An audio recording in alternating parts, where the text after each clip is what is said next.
Hi நண்பர்களே, இப்போ பார்த்தீங்க அப்படின்னா எப்படி வந்துட்டு நம்ம வந்து ட்ரையாங்கிள் வந்துட்டு நம்ம வந்துட்டு அளவுகள் எடுக்கிறது அப்படின்னு சொல்லி நம்ம வந்து இப்போ வந்து பார்ப்போம்.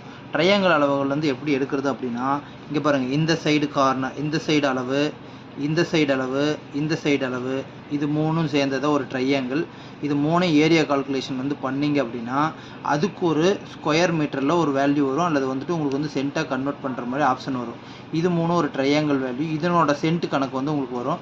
அதே போல் இதுலேயும் 137, 203, 260 இது மூணும் ஒரு ட்ரையாங்கிள். இது மூணும் நீங்கள் வந்து ஒரு ஏரியா கால்குலேஷன் பண்ணிங்க அப்படின்னா உங்களுக்கு வந்து ஒரு அளவு கிடைக்கும்.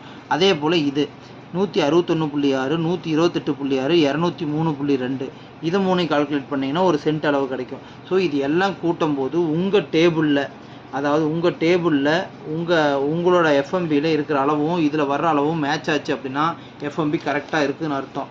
இல்லை அப்படின்னா மிஸ்மேட்ச் வந்துச்சு உங்கள் பத்திரத்துக்கு இதுக்கு எல்லாத்துக்கும் அப்படின்னா நீங்கள் வந்து கரெக்டாக அளக்கிறதுக்கான ஏற்பாடு பார்த்துக்குங்க. இந்த மாதிரி தான் ட்ரையாங்கிள் மூணே பண்ணோம். இங்கே பாருங்கள், நான் ட்ரையாங்கிள் 1 நான் உங்களுக்கு காட்டணும் இல்லையா, இந்த இந்த இந்த இந்த இமேஜில் இந்த இதில் காட்டணும் இல்லையா, இங்கே பாருங்கள். இப்போ நான் வந்துட்டு இங்கே காட்டுறேன் பாருங்கள். பாருங்கள், 109, 109, 137, 128 அதுதான் நான் இங்கே போட்டிருக்கேன் பாருங்கள். இங்கே வந்து 3 ட்ரையாங்கிளையும் 3 வேல்யூம் போட்டு அதுக்கு ஏரியா கால்குலேஷன் பண்ணியிருக்கு. அதே மாதிரி 260, 203, 137 இந்த மாதிரி 3 வேல்யூம் போட்டு நம்ம வந்து ஏரியா கால்குலேஷன் பண்ணியிருக்கோம். அதே மாதிரி அடுத்த ட்ரையாங்கிளையும் போட்டு ஏரியா கால்குலேஷன் பண்ணியிருக்கோம். இப்போ டோட்டலாக வந்து நமக்கு 3ஓட ஏரியா கால்குலேஷனோட சிண்டு கன்வெர்ட் பண்ணும்போது, இப்போ நம்ம சிண்டு கன்வெர்ட் பண்ணதுக்கு இது வந்து ட்ரையாங்கிள் 1, ட்ரையாங்கிள் 2, ட்ரையாங்கிள் 3ஓட வேல்யூ இப்போ நமக்கு கிடச்சிருச்சு. அதை சிண்டாக கன்வெர்ட் பண்ணும்போது நமக்கு பாருங்கள் 7 ஏக்கர் 18 சென்ட் வந்துருக்குது. அப்போது நமக்கு என்ன அப்படின்னா, இந்த இடத்துல நம்ம என்ன தெரிஞ்சுக்கிறோம் அப்படின்னா, இங்கே பாருங்கள், இந்த எஃப்எம்பி தான் அது, இந்த எஃப்எம்பியோட அளவு தான் நம்ம இப்போ போட்டிருக்கோம். இங்கேயே பாருங்கள், நமக்கு வந்துட்டு 7 ஏக்கர் 28 சென்ட் இருக்குது. ஆனால் நமக்கு வந்திருக்கிறது எவ்வளோ, 7 ஏக்கர் 18 சென்ட் தான் வந்திருக்கு. ஆனால் இங்கே இருக்கிறது 7 ஏக்கர் 28 சென்ட், இன்னுமே 10 சென்ட் இல்லை நம்மக்கிட்ட. அப்போது இந்த மாதிரி வந்து சென்ட்டுகளெல்லாம் மிஸ் ஆகும்.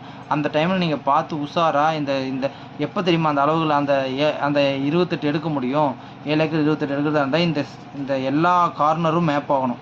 இந்த ட்ரையாங்கிள் ஷேப்பில் எல்லாமே மேப் ஆனால் மட்டும்தான் உங்களுக்கு ஒரிஜினல் அளவு வரும். நீங்கள் சும்மா சாதாரணமாக விட்டுட்டீங்க அப்படின்னா இதில் வந்து கரெக்டாக எடுக்க முடியாது. ஸோ இது வந்து எப்படி அளக்கிறதுங்கிறது இப்போ நீங்கள் பார்த்துக்கிட்டீங்கல்ல, 3 வேல்யூ போடுங்க, அதனோட ஏரியா கால்குலேஷன் எடுங்க, ஸ்கொயர் மீட்டர்லேயே இதுலேயே வரும், அதை வந்து சென்ட்டாக கன்வெர்ட் பண்ணிக்கோங்க. இதே மாதிரி எல்லா எஃப்எம்பிக்குமே வந்துட்டு உங்களுக்கு வந்துட்டு இருக்கும். ஸோ அதை யூஸ் பண்ணிக்கோங்க, சரியா? ஸோ அடுத்த பார்ட் 4ல் நம்ம பார்ப்போம் எஃப்எம்பி பற்றி. தேங்க்யூ.